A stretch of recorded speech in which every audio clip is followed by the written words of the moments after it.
Thiền ra về chạy kia để thiền thọc đàn thọc thọc mực Wah sia, đây sạch tạt pin thôi ơi, ya sia. Wah, rồi này gì? Này sia này, bán này. Wah, chạy nam miền áp sia, mong mà đây này tụi bom không, sia đó không, không.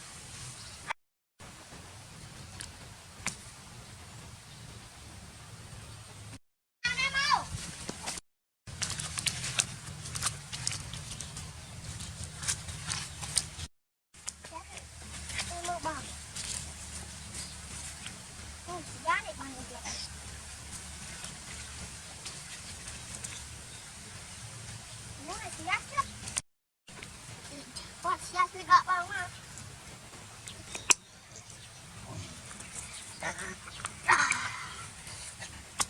Duh.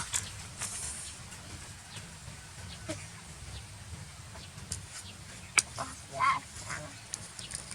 Ya kan?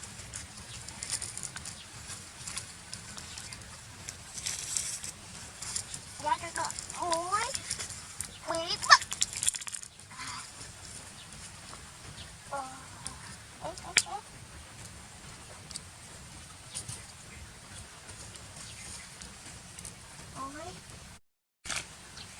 mấy con cồn nhìn chụp hình nó đó nhìn nó tú nhìn à chấm ông ta cắt ở nhảm Bố mang mình dùng đợi pin nó bàn được bè này ngon mà đập ở trong hộp pin hệ ra bố rồi thật là tịch đọ bàn làm chết tịch ngắn ông đập ồ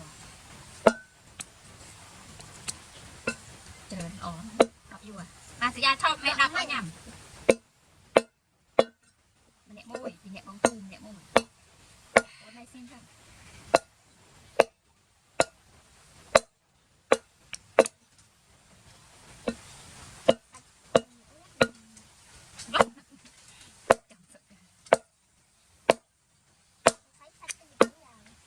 chạy khiêm để thiền ra về chạy khiêm để thiền thọc đàn thọc thọc mực thọc thọc để thiền ông ta đem kia ya cho mẹ đập ôi tít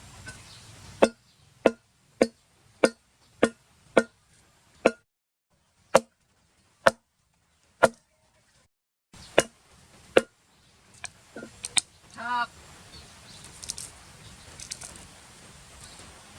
ê ôi bông tu mà thiền mực con anh ăn mà chạy thiền cái ba nào đó bàn tràn tịch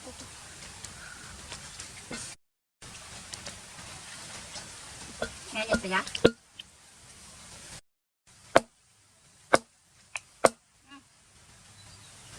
thọc rồi ra chạy bom thật ra